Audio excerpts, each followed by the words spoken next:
देख रहे हैं केवल सच पे। इन्वेस्टमेंट समिट के दौरान 50,530 करोड़ रुपए का निवेश समझौता ज्ञापनों पर हस्ताक्षर किए गए। इस निवेश से आने वाले समय में काफी संख्या में रोजगार का सृजन होगा। हाल ही में हुए जाति आधारित सर्वेक्षण में 94 लाख परिवार आर्थिक रूप से गरीब चिन्हित हुए, जिनके उत्थान के लिए परिवार से कम एक सदस्य को लघु उद्यमी योजना के तहत स्वरोजगार हेतु अधिकतम 2 लाख रुपया अनुदान देने की स्वीकृति हुई। इस योजना का उद्देश्य राज्य में सूक्ष्म उद्योग स्थापित कर उन परिवारों की आर्थिक स्थिति को सुधार लाना तथा बड़े पैमाने पर रोजगार सृजन करना है। बिहार में पर्यटन की अपार संभावना है और यह श्रम संगम क्षेत्र है। इस प्रक्षेत्र के स्वर्णिम विकास हेतु निवेश की प्रोत्साहन हेतु प्रायोजित बिहार पर्यटन नीति लागू की गई। श्रीलंका, मलेशिया, थाईलैंड, स्विट्जरलैंड इत्यादि सहित कई देशों की अर्थव्यवस्था मुख्य रूप से पर्यटन पर ही आधारित है।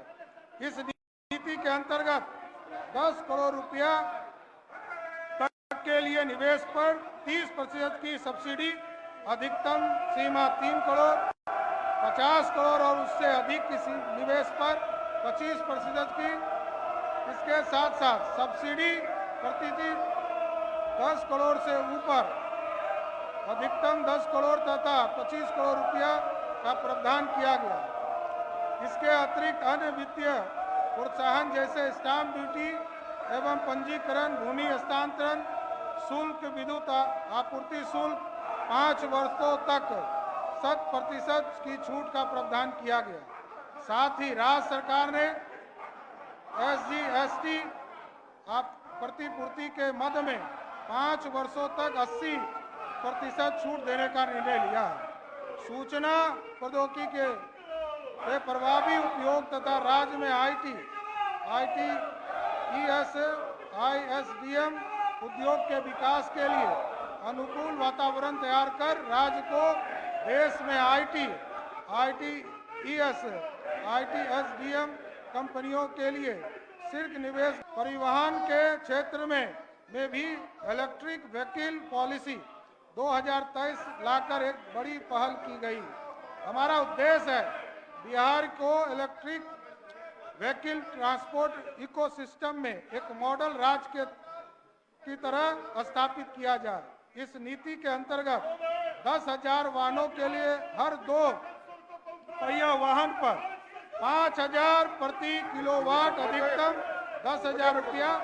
ये पहले 1,000 वाहनों के लिए हर 4 पहिया वाहन यात्री पर 10,000 रुपया प्रति किलोवाट, समान श्रेणी के लिए 1.25 लाख रुपया और अनुसूचित जाति एवं अनुसूचित जनजाति के लिए 1.5 लाख रुपये की क्रय सब्सिडी दी जाती है। इसके अलावा सरकार 2 पहिया, 4 पहिया यात्री वाहनों, भारी मोटर वाहनों पर 75% तथा शेष श्रेणी के वाहनों पर 50% छूट भी दे रही है। इसके अतिरिक्त सरकार द्वारा चार्जिंग केंद्र के उपकरण की खरीद के पर क्रय प्रोत्साहन प्रदान किया जाएगा। पर्यावरण संरक्षण को ध्यान में रखते हुए ऊर्जा क्षेत्र में लगातार नवीकरण ऊर्जा स्रोत अर्थात जल, विद्युत और तथा सौर ऊर्जा की दिशा में आगे बढ़ाया जा रहा है। अपने स्थान पर 2015-16 नवीकरण स्रोत से जहां 13% बिजली का उत्पादन होता था, वहीं 2024-25 तक 35% करने का लक्ष्य है। बिहार में औद्योगिक, वाणिज्य के, कृषि उत्पादन इत्यादि बिजली के कनेक्शन में तीव्र गति वृद्धि परिणाम स्वरूप घरेलू कनेक्शन का अनुपातिक हिस्सा लगातार घट रहा है, जो दर्शाता है कि उद्योग और व्यापार में निवेश आकर्षित हो रहा है। बिहार में बिजली के क्षेत्र में हुए बदलाव में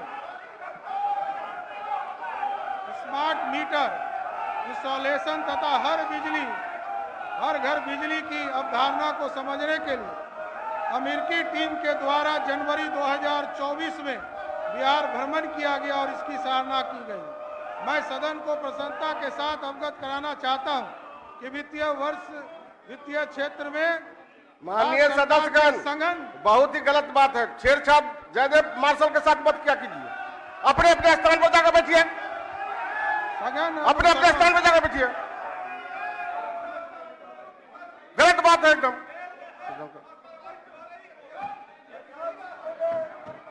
आपको समय मिलेगा, अभी समय के बाद अपनी बात रखिएगा,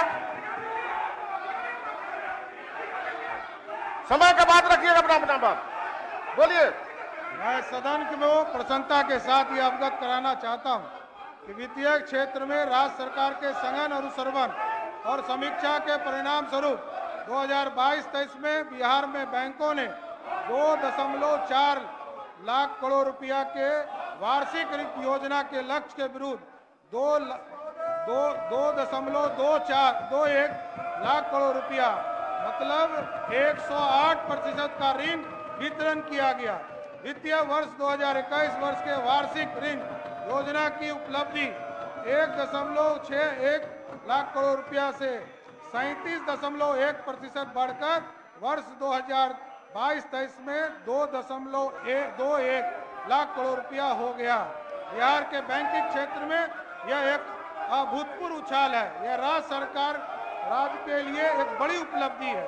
वित्तीय संतुलन को ध्यान में रखते हुए मैं सदन को बताना चाहता हूं, राज्य के अपने कर राजस्व के अंतर्गत वाणिज्य कर विभाग ने जीएसटी सहित वर्ष 2022-23 के 35,887 करोड़ के लक्ष्य की तुलना में 34,269 करोड़ रुपया का कर संग्रह किया, जो लक्ष्य का 95.4% है।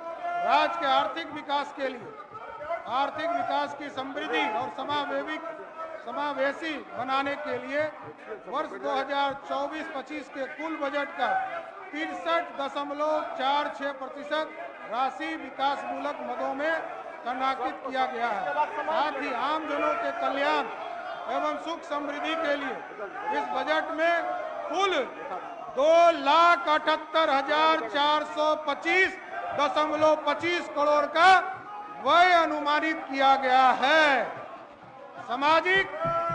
सामाजिक आर्थिक उन्नति के लिए वर्ष 2024-25 में कुल बजट का 61.56% मतलब 1,71,601.2 करोड़ रुपया राशि अनुमानित किया गया है। पुनः सार्वजनिक क्षेत्र निवेश के अंतर्गत भौतिक एवं सामाजिक अवसंरचना को बेहतर करने के लिए 29,415 करोड़ रुपया का प्रावधान किया गया है, जो पहले बैठाइए सबको, बैठाइए पहले सबको। 23-24 की तुलना पहले सब सदस्य को बैठाइए। 158 करोड़ रुपया अधिक है। मुझे कुल मिलाकर सदन को यह विशेष रूप से बताना है कि राज्य में वित्तीय संतुलन बरकरार है। इसके प्रमुख संकेतक राजस्व घाटा को समाप्त कर राजस्व बचत उपार्जित करने का लक्ष्य है।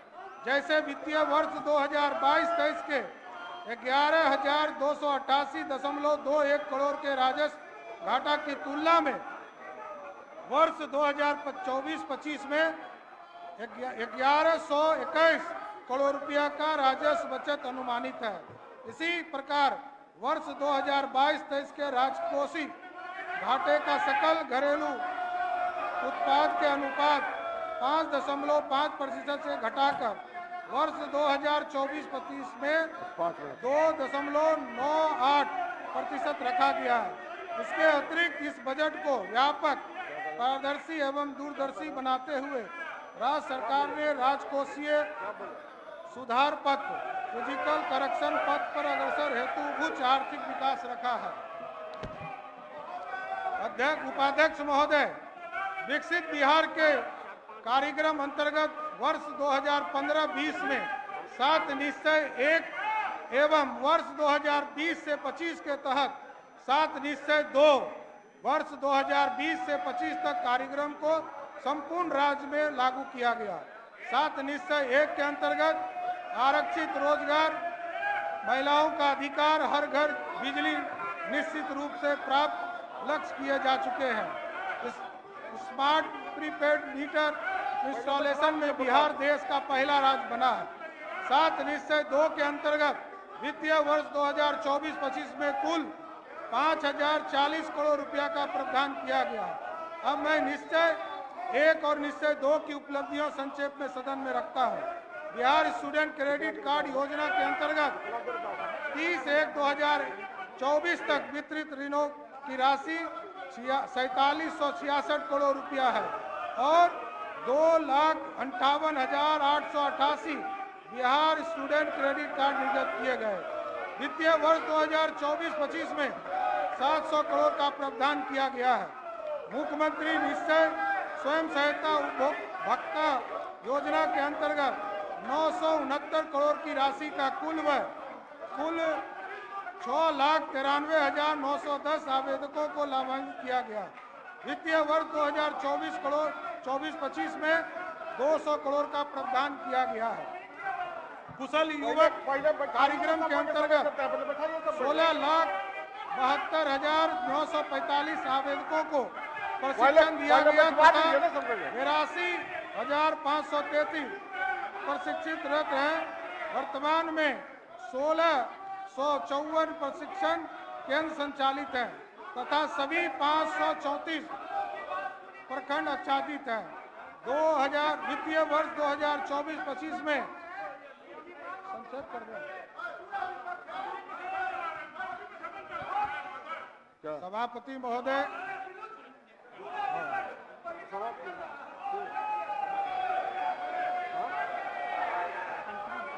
सभापति उपाध्यक्ष महोदय, माननीय सदस्यों की आम जनता को जानकारी देते हुए 2024-25 के सारांश सदन के समक्ष प्रस्तुत करता हूं।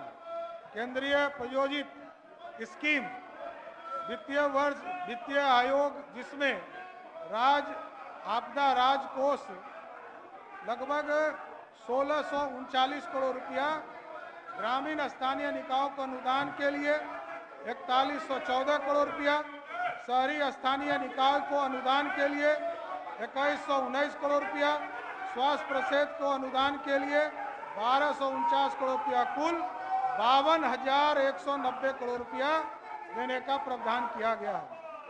अध्यक्ष महोदय, उपाध्यक्ष महोदय, मैंने पूर्व में भी सरकार की उपलब्धि तथा आने वाले वर्ष के विभागवार कार्यक्रम को सदन के समक्ष प्रस्तुत किया है। अब मैं वित्तीय वर्ष 2023-24 के पुनरीक्षित अनुमान तथा अगले वित्तीय वर्ष 2024-25 के बजट अनुमानों को संक्षेप में प्रस्तुत करता हूं। कुल राजस्व प्राप्त होंगे 2021-23-24 में 2,14,494.26 था, जो बढ़कर 24-25 में 2,26,798.4 रहेगा। राज्य सरकार का राजस्व, जो पिछले साल 2023-24 में 56,981 है 0.89, वो बढ़कर 2024-25 में 61,625.86 रहेगा। संघीय करों में जो राज्य का हिस्सा होगा इस साल 2023-24 में 1,02,737.26 है, जो बढ़कर 2024-25 में 1,11,092 का प्रावधान किया गया है। केंद्र से प्राप्त सहायता अनुदान 2023-24 में 54,775 करोड़ रुपया है, वो